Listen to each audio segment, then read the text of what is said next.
Hello everybody, welcome back to the Evolution of Horror. My name is Mike and as ever I am your host. If you're tuning in for the first time, then welcome. Usually on this podcast we track the evolution and history of the horror genre by looking at particular subgenres one series at a time. However, we're bringing you a little bonus episode today to celebrate the 25th anniversary of Wes Craven's Scream. Can you believe it's been 25 years? That is absolutely insane.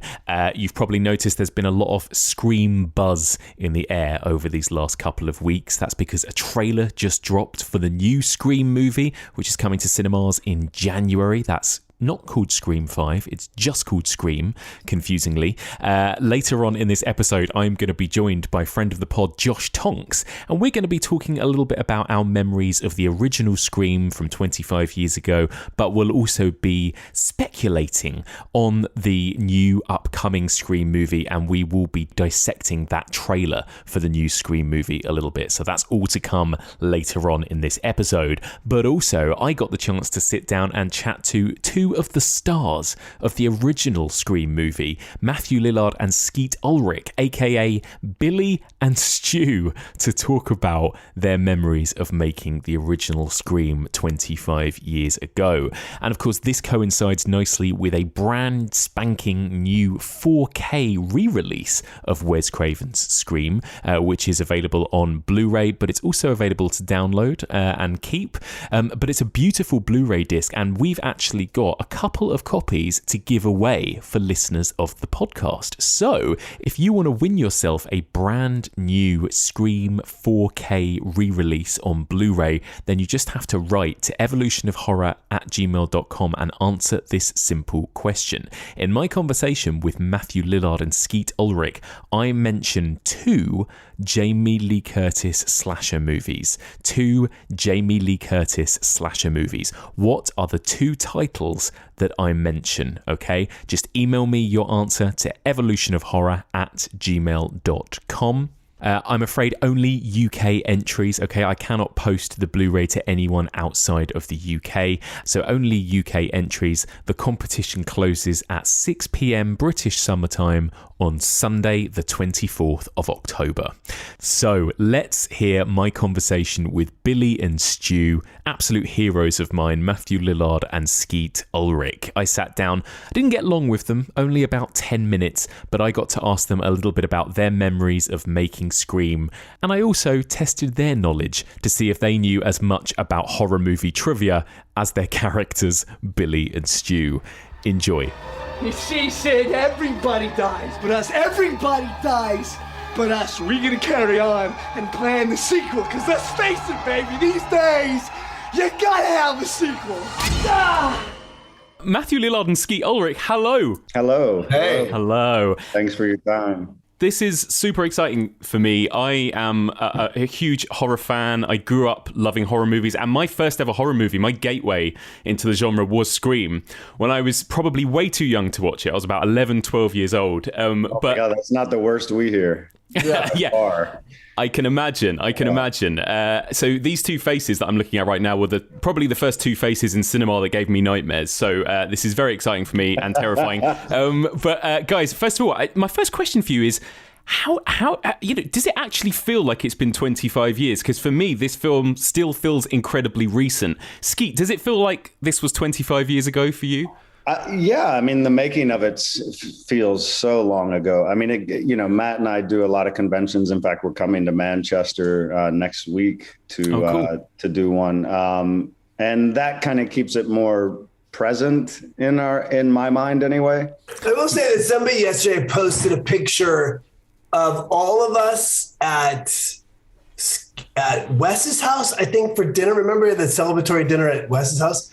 And you look around that table and there's Marianne and, the whole crew. And it's like, we are babies. I mean, we look like babies. And, it's only when you see those pictures of your youth and you look back, you're like, oh my God, I was so tiny and young and innocent, no kids and no responsibility and kind of flirting through life. It's only when you look back at those moments, those that are captured, that you feel the 25 years. But in general, because it doesn't It kind of seemed like yesterday to me. Did you guys know when you were shooting it that you were going to be the killers? Skeet, was that something you were aware of from the start? Yeah, I mean, we read we had the full script even pre-auditioning.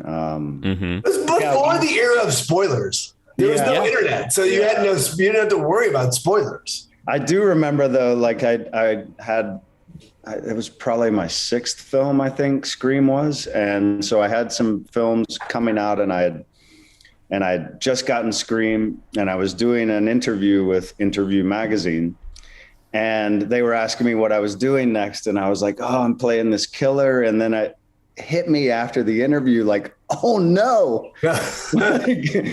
So my publicist had to call them up and they were like, you cannot run what he said, that he said he was the killer or whatever. But like, I was so excited to play a killer after playing all these innocent characters that it just spilled out of me. And in hindsight, God, it wasn't, the media we have today. I love it. Matt, did you guys ever actually get to sort of don the suit and mask in any of those scenes? Well, we both put it on at the same night at different times.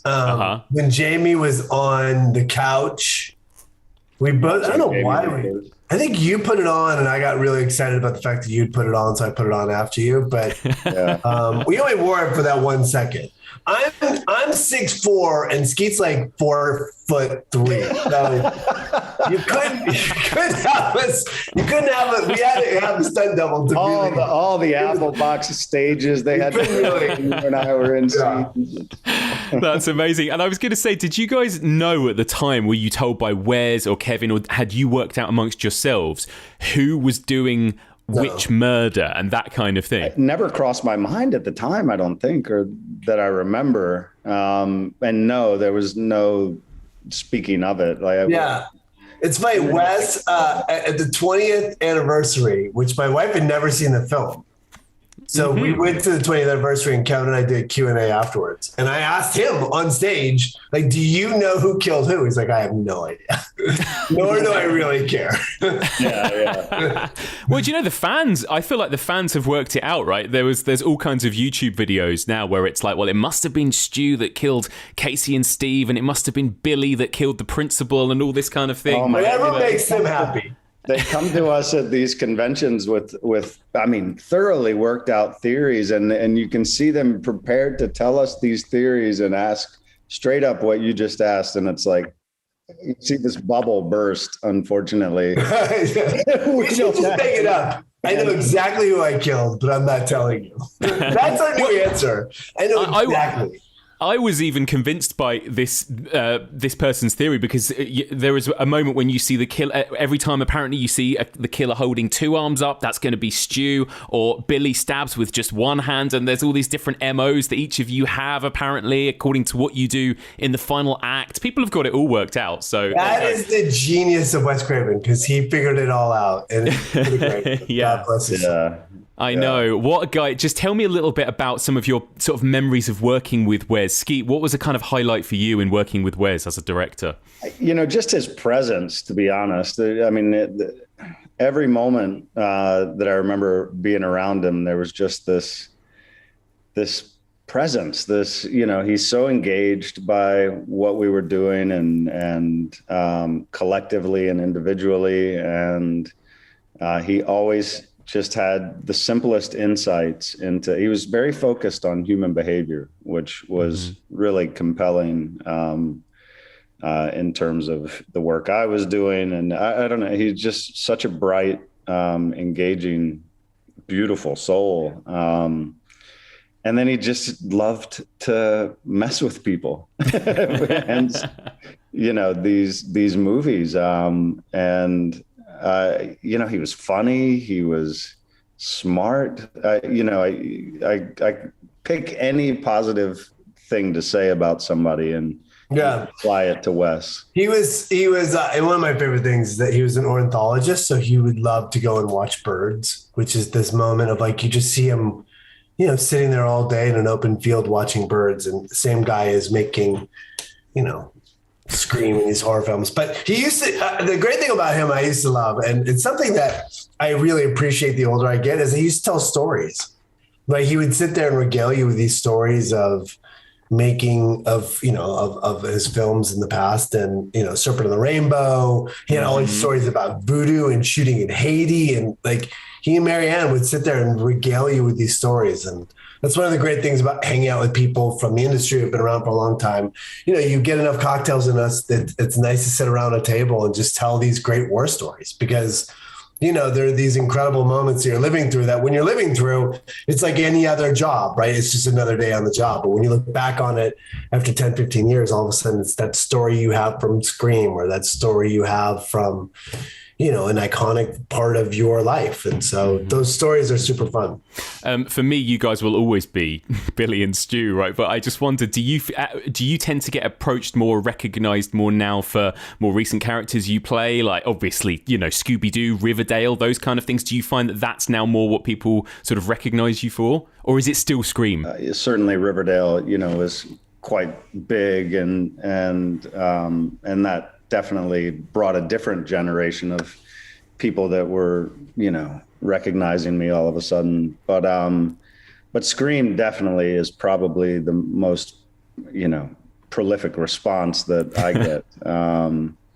It's amazing to see it reach generation after generation. And I'm sure people are, salivating to see the next one. I would say it's primarily Scream. For sure. Yeah, it just depends, right? It depends on where you're at and who it is. I mean, I think that both of us have been blessed enough to be in this business for 30 plus years. And so, some kid may come up to you because of Scooby-Doo or Scream. It's just, you don't know when or how people find you, but they do. And we're lucky enough that they do. Guys, you're going to hate me for this, but in true Billy and Stu style, I'm going to give you a horror movie pop quiz, okay? I can't wait. I can't wait to fail for your entire public. Question 1 for Matt, okay? Now, in the original Scream, Casey got this wrong, but can you name the killer in the original Friday the 13th? Michael Myers. How dare you? No. Oh, Eddie. No. What? Oh my God. It's Mrs. Voorhees, but we'll move on. Skeet, question 1 for you. Name the killer in Scream 3. I didn't see it. That's like asking, name your ex-wife's third lover. No, we do not watch those things. I love it. It was Roman Bridger, the killer in Scream 3. Never mind, that's 0 points all round so far. Okay, question 2 for Matt. Now, we know that, of course, in Scream, Randy is obsessed with Jamie Lee Curtis. He loves Jamie Lee Curtis slasher movies. Of course. But which of these 3 isn't a Jamie Lee Curtis slasher movie, okay? Prom Night, Terror Train, My Bloody Valentine. My Bloody Valentine. Correct. Very good. Smashed it. Wow. What were you going through in your head? I was thinking, don't worry about it. I love it. Good work. Okay, question 2 for Skeet. Which festive slasher movie from the 70s also featured a killer called Billy? Oh, wow. Festive 70s? Yeah, 1974 to be precise. Festive is a clue. Is it the one with remember they had the news that came down and there's a birthday cake? Is that the poster? Oh no, that's April Fool's, maybe. Yeah. No, it was Black Christmas. Black Christmas. That's because I was born in 70. You thought I might have some. Yes, you should have watched it. Yeah. Okay, Matt. Rebecca Gayheart played a crazed serial killer in which 90s teen horror movie? Some would call it a Scream ripoff teen horror movie. What? Wasn't she in Scream 2? She was in Scream 2, but it's not Scream 2. Any other guesses? She was in... I Know What You Did Last... She was not in I Know What You Did Last Summer. She was not. It was Urban Legend. Urban Legend. Skeet, your 90s teen slasher question. Which other post-Scream 90s slasher starred Freddie Prinze Jr. and Sarah Michelle Gellar? Scooby-Doo. Oh, I know what you did last summer. That's the only Freddie Prinze Jr. movie I'm not in. Well, I think Matt might have won that by getting one correct. So well done, Matt. You guys don't know as much as your characters about horror movies, but that's probably a good thing. Skeet and Matt, it's been an absolute pleasure chatting to you. Thank you so much for joining me. Cheers, mate. Thank you, brother. A big thank you to the amazing Matthew Lillard and Skeet Ulrich. Oh my God, that was a real bucket list moment chatting to Billy and Stu. So now I just thought it might be nice to have a little chat about Scream and the franchise in general. 25 years on, looking back at one of the most beloved slasher movies ever made, talking about how it holds up, and we'll also talk a little bit about its legacy and the upcoming sequel. So joining me for this Scream 25th anniversary discussion, a good friend of the pod, a very good friend of mine, and the perfect person to discuss the Scream franchise with, because he's pretty much the biggest Scream fanatic I know. Welcome back to the podcast, Josh Tonks. Hello. Hi, Mike. Hello. How are you? Yeah, I'm good, thanks. Nice to join you for this little impromptu sesh. I know, right? Well, I was like, well, it's always a joy to chat Scream, isn't it? And it feels like there's been so much Scream talk going on these last few weeks. I wanted to get involved, and who better than you, Josh? We talk about this. We joke about this quite a lot. We even joked about this in our Halloween Kills chat. But you're known as a bit of a Scream obsessive, right? Oh yeah, 100%. I think Scream wasn't the first horror movie I watched, but it was the most formative for sure. And it's sort of been like every other horror movie ever since has sort of had to live up to that feeling that I got when I first watched it. So yeah, I'm definitely a Scream obsessive for sure. Yeah, me too. And it sort of was my first horror film, I think, really, like proper horror film, at least. And I've talked about this quite a lot, but it was my sort of gateway in. It was the movie that kind of then opened the door into all of those other titles, the ones they mention, obviously, in the film, and Wes Craven as a director, and slashers and everything else. What is it about, I mean, to ask you an impossible question, why do you love it? What is it about the film that kind of struck a chord with you so much? I think a lot of it is to do with the time in which I watched it. I've told this story before, but for me, when I was a kid, Scream was like the talk of the playground. You know, I was maybe 8, 9, 10 around that time. It was late 90s. And it was the talk of the playground. And I was terrified before I'd even seen it, and I felt like I knew the film inside out before I'd even seen it. And my neighbor had a VHS, and I borrowed it and finally sort of like built up the courage to watch it. But I fast forwarded through like the Casey Becker opening. So I think it's just, I didn't watch that. And went back eventually and did, but I think it was just the sort of the courage that it took for me to watch it, and the thrill that I got from watching it, that sort of cemented it as something really personal. And we've spoken about this before, that like for me, like a 5-star movie, for it to like tip into that 5 stars, it's got to be objectively excellent. Which I think Scream is. You know, not only did it sort of capture the zeitgeist at the time, but it also, you know, it sort of reinvented the genre. Like we hear that all the time, but it did. But then to tip it into that something really special, that 5-star place, is just the sort of personal connection that I had to it. Yeah, I completely agree with you. It's exactly the same with me. It's funny, really, that both of us are of the age where we didn't come to Scream as this kind of retrospective look at the genre, which is sort of what it was designed to be, right? We came to it as literal children that didn't know anything about the genre and still loved it. And I think that in itself is interesting, isn't it, about Scream, is that you don't have to know the references to still enjoy it as a horror movie, which we can talk about. But yeah, I had a very similar experience. I was in primary school. I have 2 older sisters. They were babysitting me. They decided to rent the VHS of Scream when it was just out. And I remember seeing the cover of it and being like, I want to watch this. I wasn't allowed to stay up and watch it, obviously. And then the next morning I woke up super early, as you do when you're a child. I woke up at like 6, went downstairs to watch like Saturday morning cartoons. And I saw the VHS there and I was like, ooh, why don't I watch it before anyone else gets up? So I just sat there, like in a duvet. I remember it so vividly, like on the sofa, morning. So it was like sunlight was coming in. So it didn't feel too dangerous or scary to watch it in the morning. And I was like, I'm going to do this. And I just sat and watched the entire thing and was just utterly gripped by it. And never scared in a sort of again, sort of unsafe way. I remember finding it scary, particularly the opening scene, but kind of in a thrilling, exhilarating way. Exactly. Not in a way, you know, like maybe a few years later when I watched like Martyrs or something, right? Like it's a different few kind years of... later. A few years later, exactly. Age 11. When I was 12. Yeah. But it was a feeling of like pure excitement and fear in such a fun way, and that was the feeling that I then wanted to capture over and over again in watching horror films. Exactly. You've literally taken me back, like those crisp early mornings when everyone's asleep. I think that's like peak kid time, isn't it? It is. You know, it is. In the summer, they're the times that I'd go out and like play in the garden, or they're the times that I would go up and like, you know, I'd make myself breakfast and put all the cartoons on. That's sort of like kid time, and that's the perfect time to put in a horror movie. And I watched it in the morning as well. Yeah, it's the perfect time, isn't it? I think, and I just then became absolutely obsessed with it, and horror in general. And I think, you know, like you say, it's a movie that obviously we have that personal connection to it, but also it is a movie, like you said, that is sort of objectively excellent. Like every time I watch it now, even with all of my knowledge of the genre, even with everything else I've seen, I still think it is an excellently made, one of the best horror movies ever made, right? I agree. I think you can look at Scream on multiple layers. I think, you know, a lot gets said about the sort of Drew Barrymore opening scene.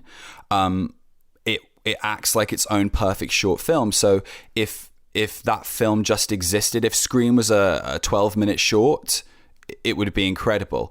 But I genuinely believe if you took away that opening scene and it just started as it does with like a murder's happened, it's still a really thrilling mystery. And then that final act that we get to in the kitchen in Stu's house is just as good, if not better. So I think that the film works on multiple layers. It's incredibly 90s, so it really sits into that sort of like nostalgia, which we're very into at the moment. But it's also incredibly gripping mystery. You're constantly trying to work out who the killer is, and I think it plays it really well. The cast is peak that time. You know? And the cast are genuinely good actors. They too, are. Right? I mean, that's the other thing. I mean, I've just spoken to Skeet Ulrich and Matthew Lillard. Both of those. Clang. I know, right? People listening to this will have just heard it. But the thing is about these people, all of them, it's like they still are really interesting, compelling actors, right? I mean, there's a whole new generation of kids that now know Skeet Ulrich from Riverdale, right? And I suppose the same with Matthew Lillard for Scooby-Doo and whatever as well. But also now, as a massive David Lynch fan, it's like, oh my God, how good was Matthew Lillard in Twin Peaks as well? And obviously Neve Campbell and Courtney Cox and all these other people too. But that like the cast holds up too, right? It's like a genuinely quality cast, I think. Oh, it's a fantastic cast, and it felt like everybody at that time. This was kind of new for horror movies to do this as well, because in the past, if we're looking back to the 80s, you know, it was unknowns that would appear in all these slashers, and then the 90s brought in this wave of having like TV stars, you know, front these movies, and so it became less about the killer, less about the Michaels, the Freddys, the Jasons, and it became about this cast of young teens, which a lot of the time they would come back for the sequel, you know, which that sort of didn't happen as much either. You know, no, and absolutely. If they did, or they'd be killed in the opening scene. They would be, So I think I was given like a false sense of what a slasher was from Scream, because going back and revisiting the ones from the 70s and the 80s, like you said, which Scream is perfect for because it references them all.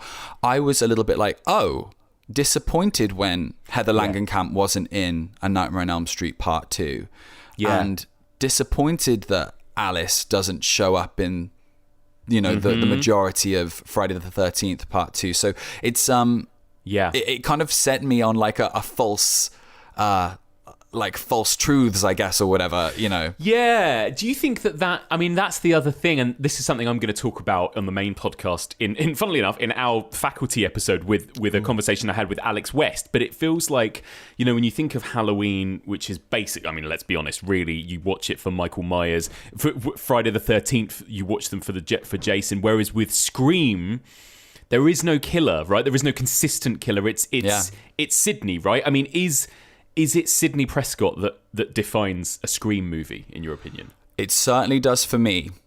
I can't speak for anyone else. I kind of do think so, otherwise they wouldn't have brought her back, but so many times. But it is for me. I mean, she's a hero. Like, she's probably a childhood hero. You know, I'm not a superhero fan. I'm not like Spider-Man, Batman, whatever. Like, my superheroes, you know, they're the Buffys and the Sydneys.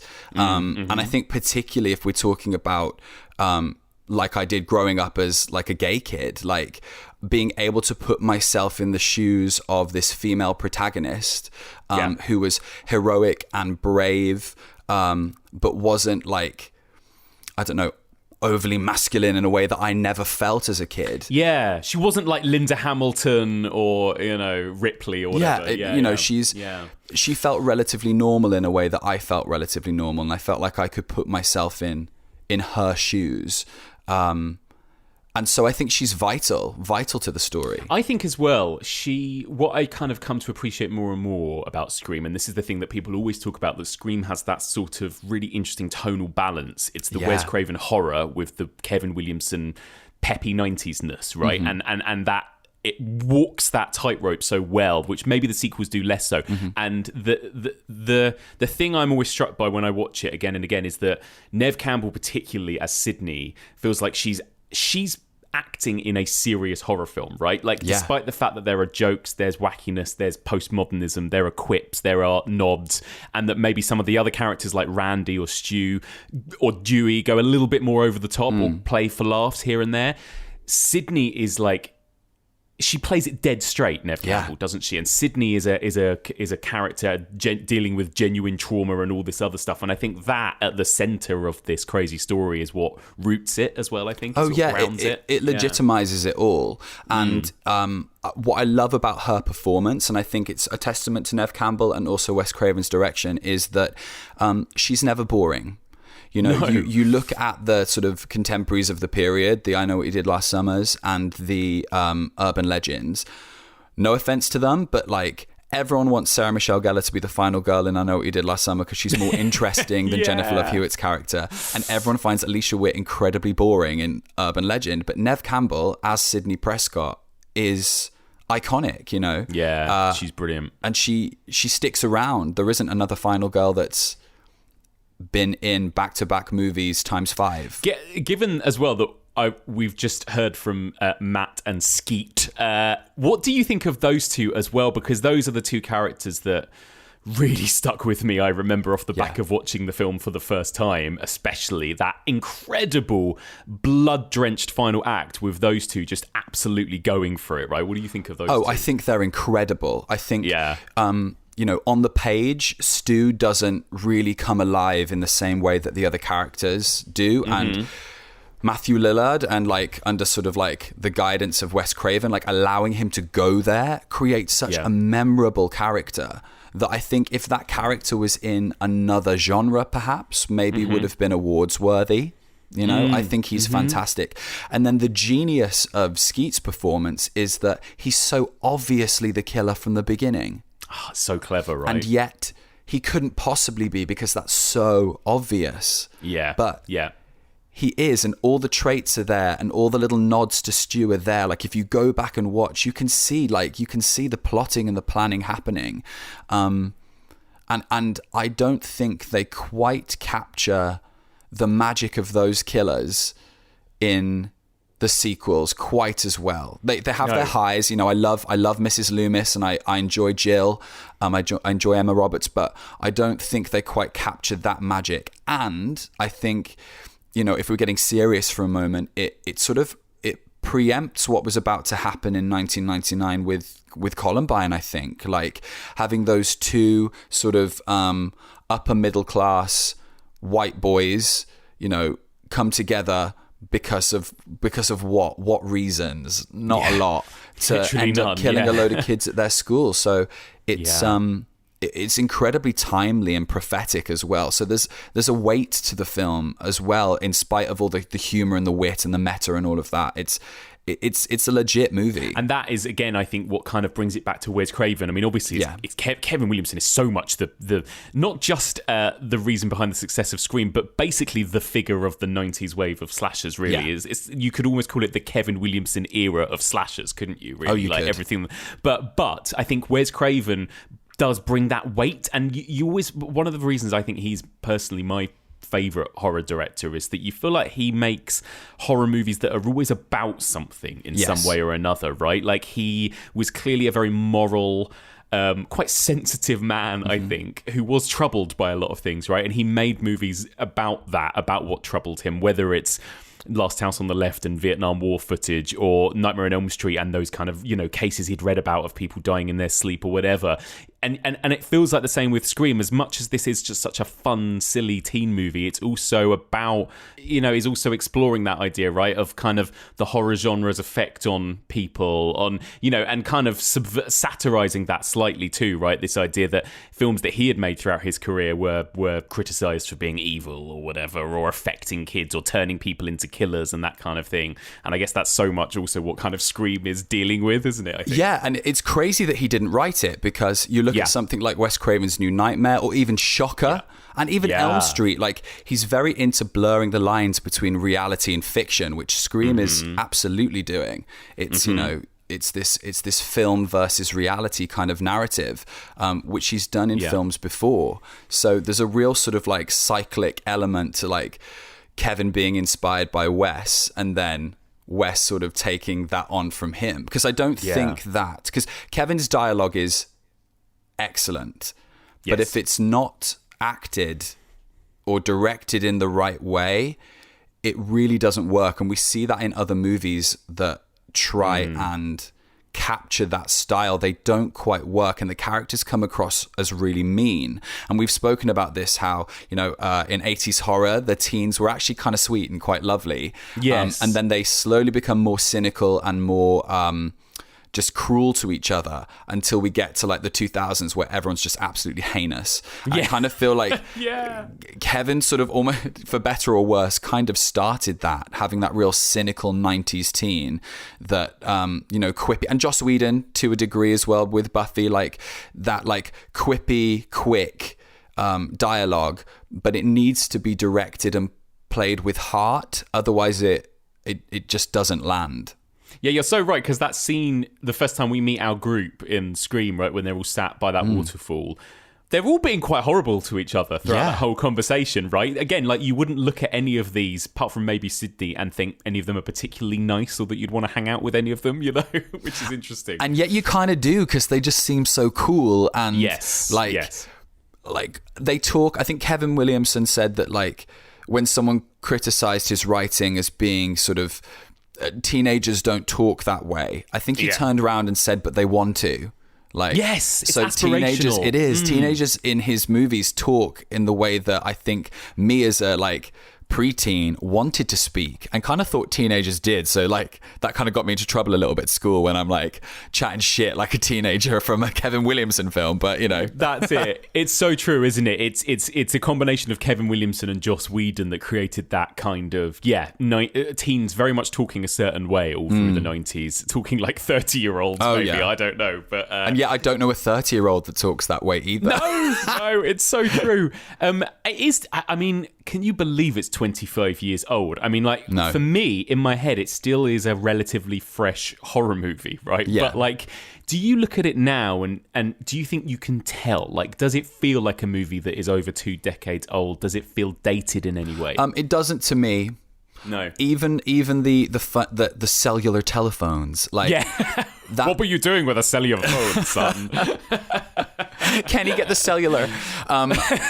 No, it doesn't. It in spite of all of that, to me, it still feels fresh. I feel like it sits within its time perfectly.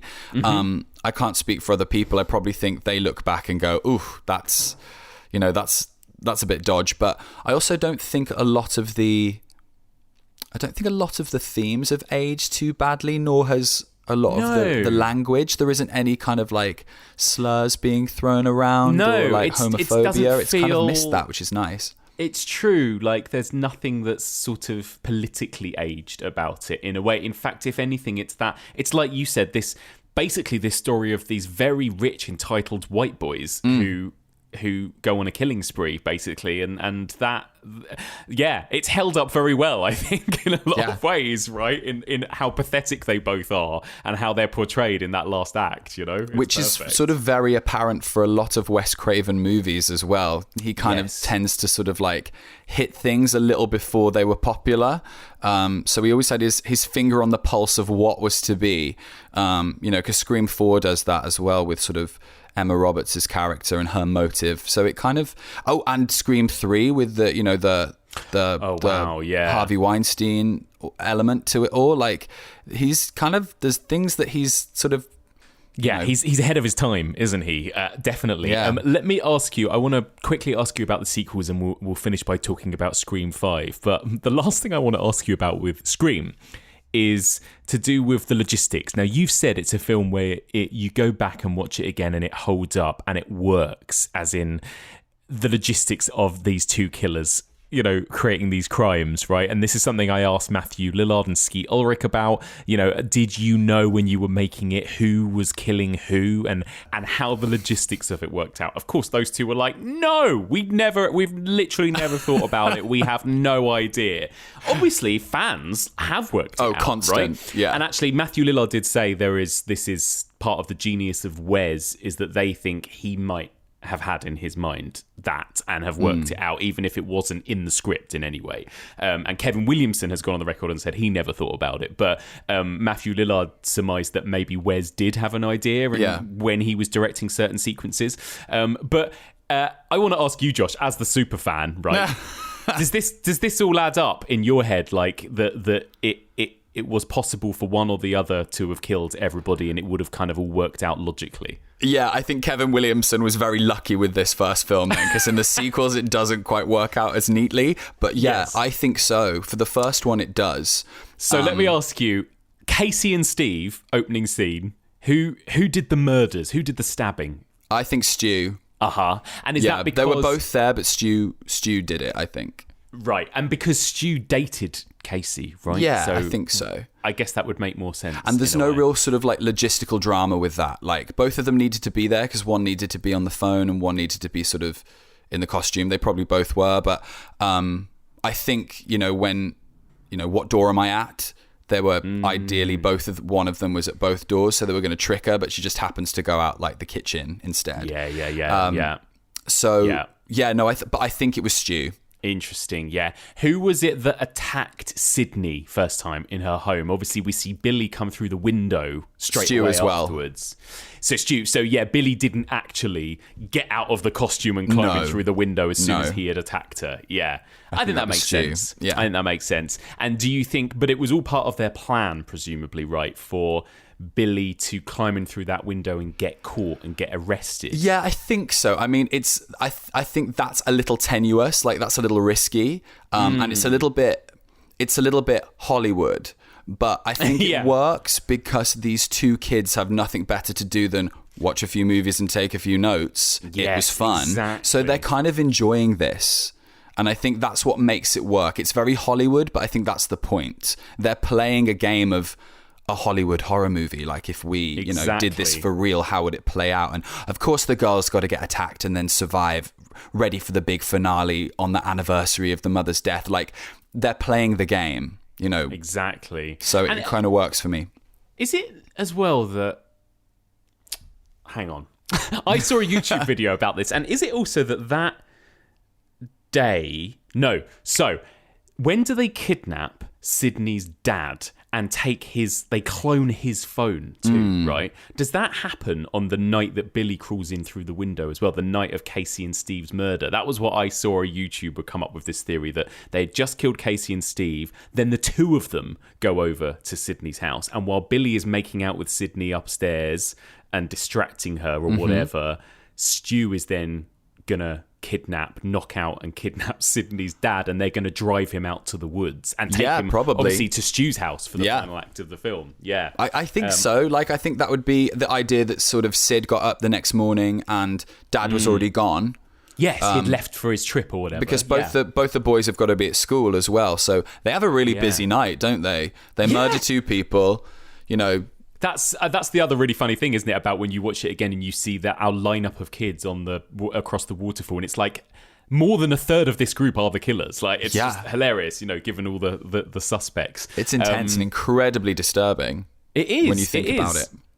And then the next kill, right, is the principal. And this is the other great thing about Scream, is that the body count is lower than you remember, I think, right? Because there's actually a considerable gap here.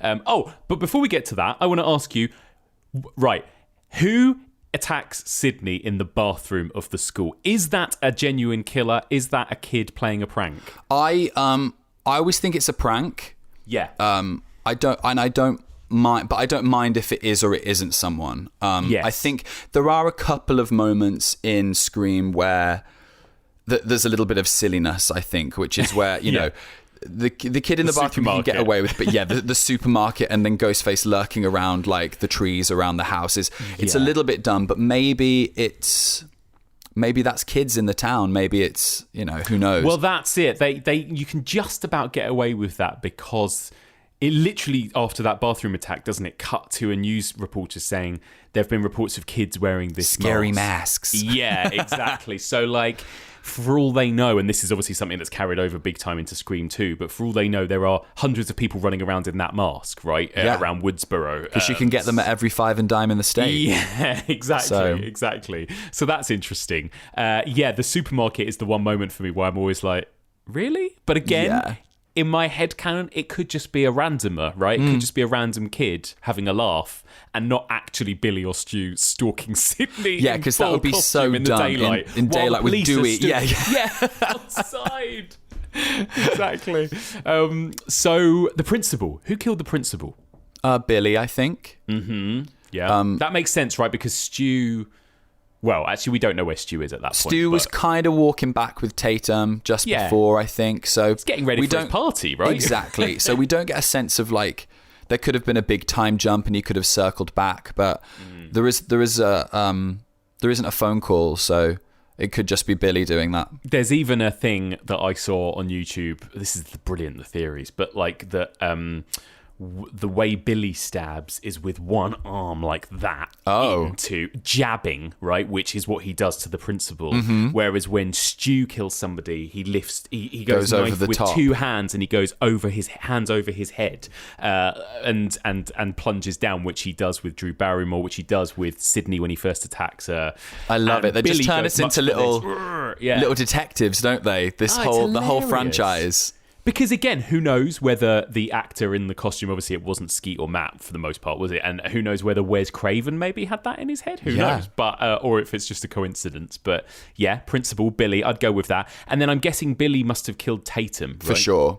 He even gives Stu the nod when he arrives at the front door, like, it's done. Yeah. You see him like look at Stu a little bit, like gives him like some eyebrows to kind of point out. The biggest question I have, and I never have quite known this, how does Tatum actually die? Is she electrocuted? Is she crushed? I think her neck gets crushed. Her neck and head. You see, like, there's that one shot of like her head going like that. The dummy just getting completely like squashed.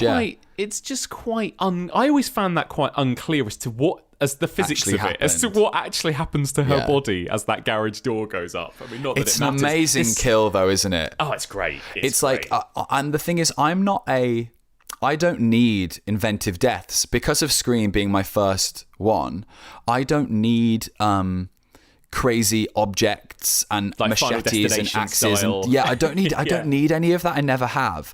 And what I like about Scream is you obviously get Casey at the beginning, who effectively just gets stabbed. But what's amazing about the sequence is the emotion and the build-up and all of that. And then obviously the hanging and the guts is like really gory, and that is incredible. But then it's kind of just stabbings, but then you get that one cool one with Tatum where that's really imaginative and really unrealistic, but very clever. Yes. And I like that. It's certainly that one in particular. While you could say the rest of them feel a bit Halloween-y in the kills, like kitchen knife stab, that one feels more akin to like an 80s slasher where they got more and more elaborate, like a kind of sleepaway camp or Friday the 13th or something. And then I suppose it's working out who does what for the rest of the night, right? Because you've got Billy comes in. He goes upstairs to the bedroom with Sydney, so they're having sex, and then he gets fake killed by Stu. And then Stu chases Sydney, and I think Stu kills Kenny. Right, Kenny the cameraman, But Billy's the one that stabs Dewey. So basically, Billy is responsible for anything that happens inside the house. I guess so, yeah. Meanwhile, Stu is running around outside, killing and then people there's that, and chasing. And you actually sent me a photo which proved me right, because there's one moment that I've thought never makes sense, because Stu says, when Gail shows up, I thought she was dead, or she looked dead, man, still does. Yes. They have that little exchange, implying that Stu went and saw Gail in the news van, presumably dead, which means he was way out of the house when Dewey got stabbed, and then that ghost face attacked Sydney in the car and then disappeared. Yes. So that ghost face that attacked Sydney in the car has to be Billy. Right, yes, because Stu was elsewhere with Gail. Otherwise he would never have seen it. And also the ghost face that comes from the house must be the one that stabbed Dewey, because it's like right there. Yes. Yeah? Yeah. So that happens. But then Billy comes from upstairs and falls down the stairs when he's finally revealed as a killer, sort of out of the costume. And I said the only way that works is that he ran round the back of the house, probably through the garage door, which was open, and up some kind of back staircase. And then you sent me a pic of when Tatum's walking to the garage. There is like a back staircase in that house right by the garage. So he could have done that really easily. I love it.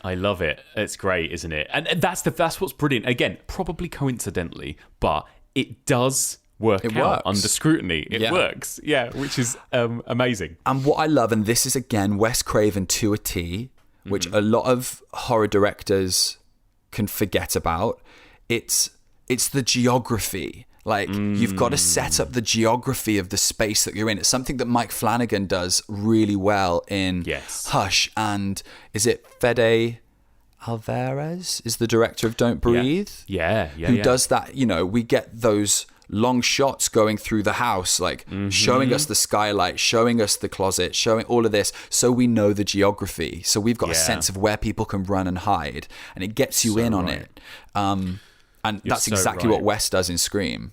Wes knows exactly how to execute a scare or a horror set piece, and exactly part of it is exactly that, and it's the simple things that some people might not even think about, but you're right, like just knowing the space you're in it's part vital. of what adds to that. Yeah, you're absolutely right. And I guess that's sort of it. And then I guess at some point Randy finds out that Stu is the killer, because then you get that scene when Randy and Stu are running at Sydney together and they're pointing at each other going, he's the killer.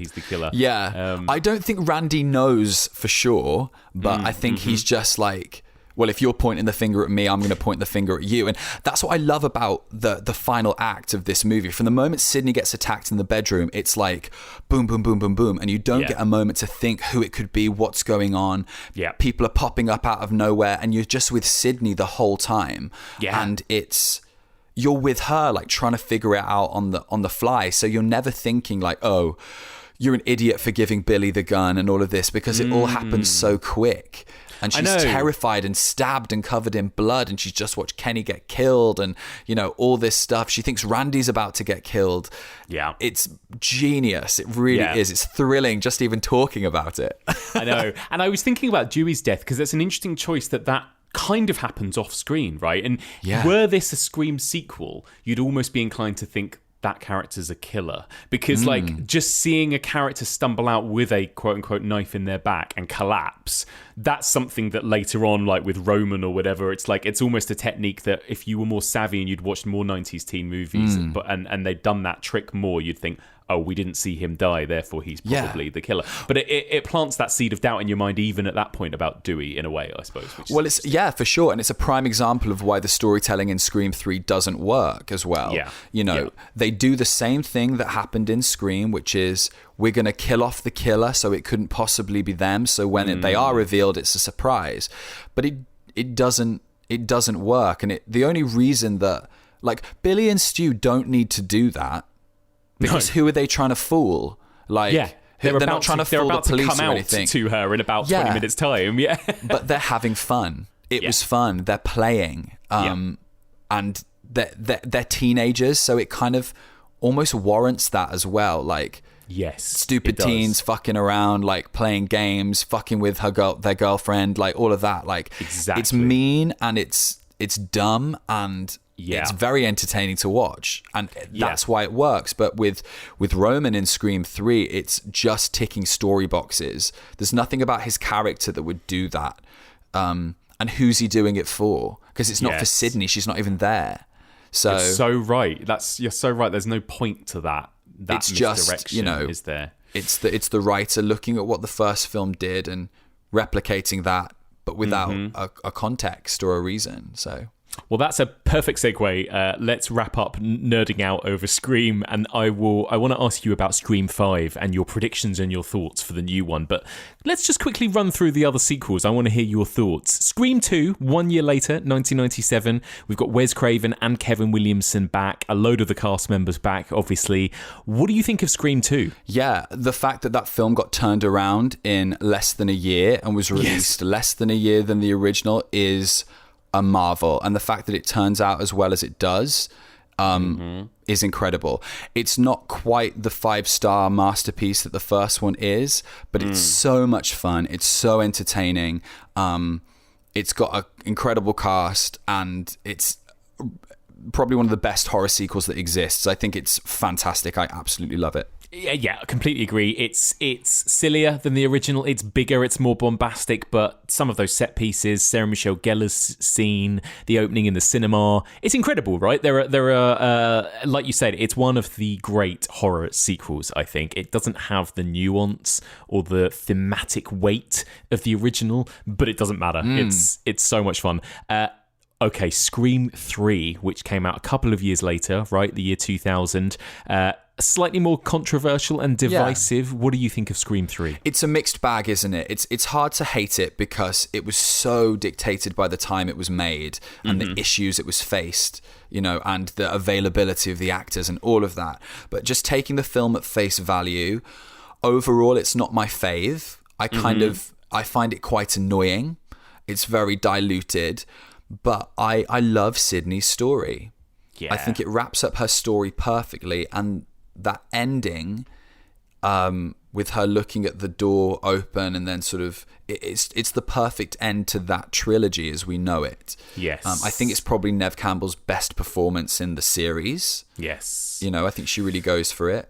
And there's some cool set pieces. I love her returning to Woodsboro and going through like the fake set house. And it's just amazing, that stuff. I like its attempts at the like the sort of the Maureen, Harvey Weinstein kind of illusions. Yes, it doesn't quite land it, but it makes a valiant attempt, I think.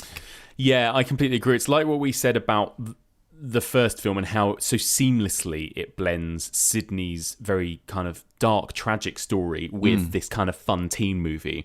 What happens more with the sequels, and particularly in the third one, is that splits apart, right? And it really does. And I know this is down to logistics and availability, but it really does feel like Sydney Prescott is in her own little film, a really interesting one, like you say, really interesting, quite heavy movie, and the way that the film industry are dredging up her, literally recreating her trauma and all this kind of stuff. Trauma. I love it. Obsessed. And then there's this other film which I really don't like so much with Parker Posey, that's like Scooby-Doo running around, getting into scrapes and being chased by killers popping out left, right and centre and screaming and cameos and things, and it's just less my bag, that stuff. Yeah, I mean, everyone loves Parker Posey and I think she's fantastic, but it's not my favourite part of the film. I don't love her as much as everyone else does. And Gale and Dewey just become like this sort of comedy duo almost. Yes.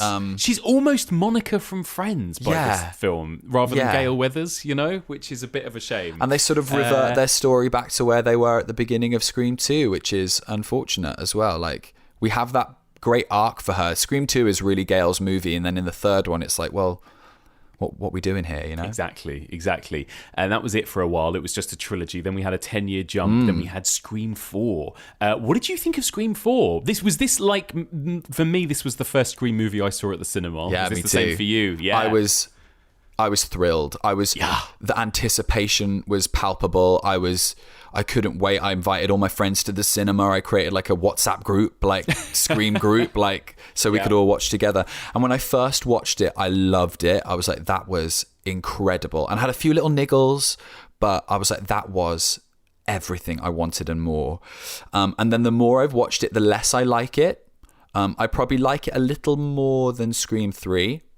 And I have a real soft spot for it because I think it has some incredible moments. But again, I don't like Kirby in the same way that everybody obsesses over Kirby. I think she's great. But I don't love her in the way that I love Tatum, Stu, Dewey, Gale in that first movie. She doesn't quite get there for me. That's interesting. Is that just? Do you think that's just? Is that just an age thing though? Like, do you think that's just because we feel more akin to that generation of 90s kids as opposed to these kind of the newer would they be Gen Z? They'd be kind of Gen Z, yeah, wouldn't they? Maybe. Scream 4 kids. Yeah, they're sort of on that cusp, aren't they, between millennial and Gen Z, which is why I think the film maybe came out a little too early and didn't quite hit where it needed to hit when it needed to hit. But that's another story. Absolutely, yeah. But talking about like Hayden Panettiere and Kirby, I think she's very good, but I think she's the best of a rather bland bunch of kids. Yeah, the others are pretty bland. I'll give you that. Yeah. So... yeah, no offense to them. At the time, I was so excited by them. I was like, this is the cast. Oh, Rory Culkin. So excited. Alison Brie. Actually, no, Alison Brie's amazing. I love her. She's good. Yeah, she's good. And I liked Judy. I like Judy as well. Oh, yeah. But again, a bit comedic. Love her. Yeah, like a bit too silly. Like, is there something more you could have done than like a Lemon Squares gag? Yes. Is there something, there's more that can be done, but I think that's the thing with Scream. I gave my big spiel on Halloween sequels and why they don't need to exist, and here's my sort of semi spiel on Scream sequels. And I think the problem with Scream sequels is that the first movie turns us into detectives, and so fans of the series have created their own fantasy perfect version of every sequel, and so I don't think any sequel can quite live up to the imagination of every Scream fan, because every gay guy that's like been like a Scream nerd since they were 10 years old has created their own narrative. I know so many. We've all done it, and so it's impossible for, I think, the sequels to live up to the version we've created in our brains. Yeah, it's very true. And I do think it's really interesting what you said about Scream 4 maybe just coming out at slightly the wrong time. And this is something, obviously, I've talked about loads on this podcast, is that the slasher wave kind of had come and gone by this point, and horror was in a very, very different place. It has been really for about 20 years in a way. But... are we now back? Are we back in a slasher phase, do you think? But obviously, and this is going to lead us on to talking about Scream 5, but we've just this minute talked about a Halloween film together. We've got Chucky back. We've got an I Know What You Did Last Summer. We had Fear Street. We've had Slumber Party Massacres coming. Slumber Party Massacres back. Are we back in a new... are we officially back in a slasher boom, do you think? I mean, it certainly feels like it, doesn't it? And just flashing back to what you said about Scream 4, I genuinely feel... because if you look at Halloween 2018, structurally, in the way that it sort of like mixes the legacy cast with a brand new generation, Hello Scream 4 was doing that, like... yes. In 2011. Like, yes. Scream 4 was doing that before The Force Awakens did it. Like, it's sort of like...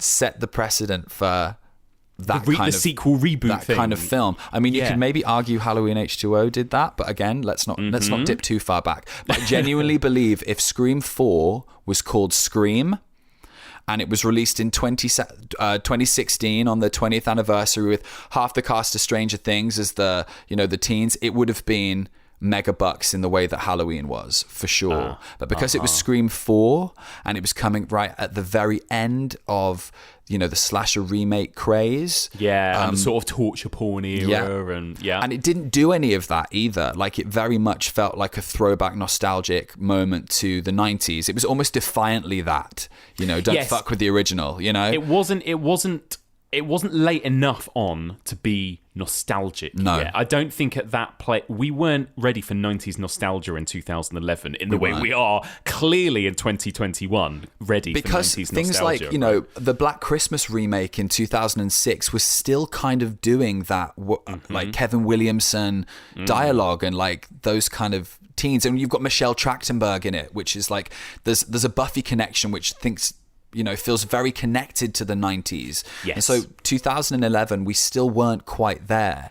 No. You're so right on that. So then, with all that being said, we've now got Scream 5, called Scream, but it's just so much easier for the purpose of this conversation Scream to refer 5, to it as Scream 5. 5 Cream. 5 Cream. 5 Cream. Now, the trailer dropped last week, and I went against all my principles, and I watched the trailer. I was such a bad influence as well. I was like, you don't have to watch it, Mike, and then was like, here's the link. It's out, like telling you everything. You were like, you'll miss out on all the discourse over the next few months, and I was like, you're so right. And it's not worth the actual conscious effort to have to avoid it as well. So I watched it, and let's talk about it, shall we? I mean, obviously, this is the first Scream movie not made by Wes Craven. That's going to be a difference anyway. And it's not written by Kevin Williamson, no. No, it's not. No. He is credited in some way, though, right? Yeah, he's exec producer. As a producer? Yeah. Right. So basically he's not really had a hand in this movie. No, I've heard from the writers and the directors that he was very present and involved in that way, but you never know, do you? No. So I will say, stop listening if you don't want to hear about what happens in the Scream 5 trailer, but let me ask you briefly. The trailer kind of feels like it's in two halves, right? The first half feels like we're almost seeing a scene play out, a very classic Scream-esque scene of a girl being stalked in her house, receiving phone calls, blah, blah, blah. And then in the second half, it's a little bit choppier, and it's a little bit more like, here are our three main characters back. Here are some of the new characters, the new suspects, blah, blah, blah. Just off the back of that trailer, what are your thoughts on Scream 5? I mean, I'm so excited. But it feels like a very different movie. I think aesthetically, it looks... it almost makes Scream 4 look like an Instagram story.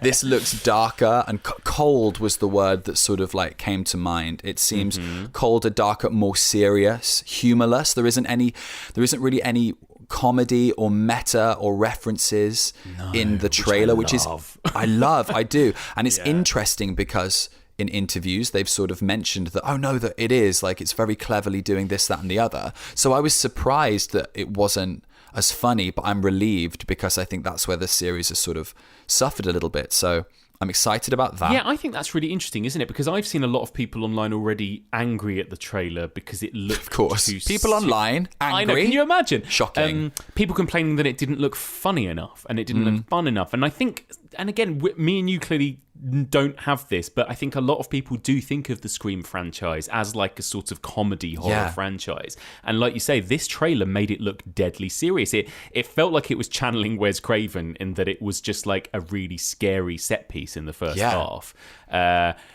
Looked like, and again, I know people have had theories. I know Stevie Webb mentioned this, that scene almost looks like an exact remake of Drew Barrymore's opening scene in Scream. Is that deliberate, do we think? Is that going to be they're making a remake of Stab in this movie or anything like that? Any thoughts on that? Oh, I have all my theories, and I probably won't reveal too many of them in case, you end up inadvertently saying something that does happen or putting thoughts in people's heads that maybe aren't there. But it does very much feel like an opening scene. Yeah. But we don't know the results of that scene, how it will end. And I feel like there's maybe parts missing. So, and I'd love it if maybe it wasn't. Maybe they're playing it that way and it actually happens at sort of end of Act 1, and that's sort of more of an inciting incident. So we'll see. But it looks really cool. I love Jenna Ortega, and I think it was scary. I was watching, I was like, this looks scary and brutal, and she looks terrified, and I'm impressed. Yeah, it looked like the right balance, didn't it? Actually taking the horror seriously. Interestingly, it's funny that obviously it's very much I'm sure, going to be set in 2021, as these movies are so about the kind of like times that they're very kind of modern in a way. Yeah. But she's using a landline, which I thought was fun. And there is a bit of humour there, isn't there? Because the landline rings and she just hangs up. She doesn't even pick it up, which is very like... I'm the same. I'm like, the landline's ringing. What do I do when I'm at my parents' house? Like, exactly. So there is some humour there, but it's subtle. Yes. And then we do see little glimpses of Gail, Dewey, and Sydney, of course. Do you think, now everyone is speculating on this, are they going to be as prominent in this movie, or are they going to be making little cameos, do we think? You know, is Sydney going to be our final girl again in this movie, I wonder? I think she might be. I think she'll be helping out our final girl, which by the looks of things from the trailer appears to be Melissa Barrera's character, Sam. It's who sort of Sydney walks up to and says, you know, hi Sam, and she's like, oh, I know who you are, you know. So I'm assuming it's that. We get, though, more interesting, we get a lot of Dewey in this trailer. Yes. And he seems to be sort of like instigating like the story a lot. Like, you know, he seems to call Sydney and bring her back into the story. So maybe he's still in Woodsboro hanging around, and it doesn't look like he's living in a lovely house either. He doesn't, no. So that's interesting in itself, because him and Gail were married. I mean, obviously they were married, about the actors, but they were married in Scream 4, right? Yeah, so that's interesting. Now, again, I'm going to say to people listening, if you don't want to know any more, or if you don't want to think about Scream 5 even, then stop listening, because I want to go deeper for a second with we can go Josh. deeper. Okay, fine. We can go there. Do we think that looking at the cast of characters, and I know you've looked at this, when you look at the surname, so for example, there's a character called Chad Meeks Martin, Mindy Meeks Martin. Randy's surname was Meeks, right? Yeah. There's a Wes Hicks. There was a Judy Hicks was a character in Scream 4. Yeah, right? Judy. Marley Shelton, who's going to be in this one as well. So, are we going to see a generation of kids that are children of characters we knew from the originals? Is that what it's going to be? Do we think? For sure. I think we are, and I think we sort of get that line in the trailer where, you know, they say something along the lines of they're killing off. The attacks are based on people that are related to the original killers. So whether that either means like blood relatives, or it means people that are connected to like sort of past victims or past survivors. Because we've also got Mackenzie as well. We've got Liv Mackenzie. Yes. And the Mackenzies, as we know from the first movie, live next door to the Beckers down the street. Yeah, drive down to the Mackenzies. Yeah. Which in itself is a reference to Halloween. So we're still bringing that along with us the whole way. So yeah, I think it is. That's very really much interesting. And there were publicity stills and also clips in the trailer of being back in Stu's house, right, as well. So exciting. I don't know how likely or unlikely this is, but is there a possibility that somebody like Matthew Lillard could make an appearance in this movie, I wonder, as Stu? It's interesting, right, that he's doing the publicity circuit right now as well, right? Which is kind of interesting. So here's my thoughts on this. Like, Matt, Skeet, and Nev have been doing the panels and the conventions and stuff for a few years now. So it's not uncommon, particularly for those two guys, to be doing that stuff. They did it for the 20th anniversary, and you know, the special Blu-ray coming out or whatever for the 25th anniversary. So it makes sense. It's also very timely that the new movie's coming out. There is a possibility that he could be in this film, because rumors have been circulating for years that Stu isn't dead, and that the original treatment for Scream 3 involved him coming back. I'm sure I've seen a panel interview where he says, I was signed on for Scream 3, and then because of, you know, the changes in the script and what happened in the world at the time, they cut me, and that's that. Yes. And there was talk of him coming back for Scream 4. So it's always been there. But because it's always been there, do we not think that it wouldn't be that much of a surprise? Maybe. Because new viewers of the movie aren't going to be like, oh my God, it's Stu from the first one. And then fans of the series are going to be like, oh my God, it's Stu. But also, well, we kind of maybe knew that already because it's been talked about for over a decade. So maybe, yeah. I'm not sure if I even want it to happen or if it should happen. Let's leave our crushed TV headed dude dead. Yes. But it absolutely could. And and who knows, like there could be entirely new people living in that house. There likely will be, right? Mm-hmm. Although we never really heard anything about Stu's family, whether he had did we? siblings, anything, right? Yeah. Did we? So that Oh my God, he could come back playing a sibling. Yeah, imagine if it turned out this whole time he was a twin or something. Yeah, oh God. Because obviously we heard a lot about Billy's family and everything going on there, and it's interesting that Stu, and I guess that's why there have always been theories, because like you say, Stu got the TV on his head, but we never saw him get shot with a bullet in the head in the same way we've seen all the killers since, right? And so there is always that question mark, silly question mark, but a question mark. And finally, Sidney, Gale, Dewey, are any of them going to die? Yeah. What do you think? What's your prediction? You think Dewey's going to die? I think Dewey's gone. Yeah. I think Dewey's a goner. And are we going deep? We're doing some trailer analysis? Go for it. There's that shot of Gale in the trailer being held back, screaming. Mm-hmm. I don't see her getting that upset about anyone other than Dewey.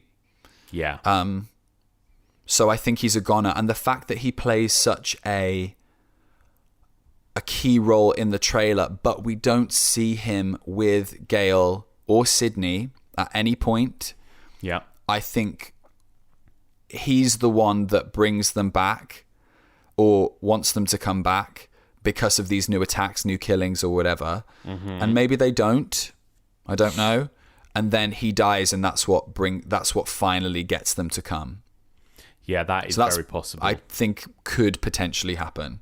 Yeah. But we'll see. We'll see. And he's very serious. He's not funny. He so you can't have like funny comedy Dewey get killed. So I think if they're kind of making him a little bit more grizzled and serious, and then it's going to be more emotional. He's living in what looks like a trailer or something. He does, right, as well. Obviously, he was living in a nice big house married to Gale the last time we saw him. So, yeah, it's going to be really interesting to see what they do with his character, particularly. Well, we'll see in January how well this conversation's aged, Josh. Yeah. And we'll reconvene then. What a treat. Well, thank you so much. I mean, always fun to discuss Scream with you, Josh. Well, so thank you so much. I have to say, Mike, is it's an honor. Oh, it's a... Good. Quoting the killer. I love it already. Chills. Chills. Amazing. Well, Josh, thank you so much. You'll be back again soon, but to remind us where people can find you out there if they want to come find you online. Yeah, you can find me on Instagram and Twitter at Joshua Tonks. It's just my name. It's just my name. Don't wear it out. Don't wear it out. Josh, thank you very much. Thank you. And that's it for our 25th anniversary Scream bonus episode. Thank you so much for listening, and a big thank you to this week's guest, Josh Tonks, and of course, very special guests, Matthew Lillard and Skeet Ulrich. So don't forget, if you're a UK listener and you want to get your hands on a brand new 4K Blu-ray disc of Wes Craven's Scream, then you can enter our competition. Just email me, evolutionofhorror@gmail.com, with the titles of the 2 Jamie Lee Curtis slasher movies mentioned in my interview with Matthew and Skeet. Once again, competition closes this Sunday evening. That's Sunday the 24th of October at 6 p.m. British summertime. Thank you so much for listening, and we'll be back on Friday for another regular episode of the Evolution of Horror.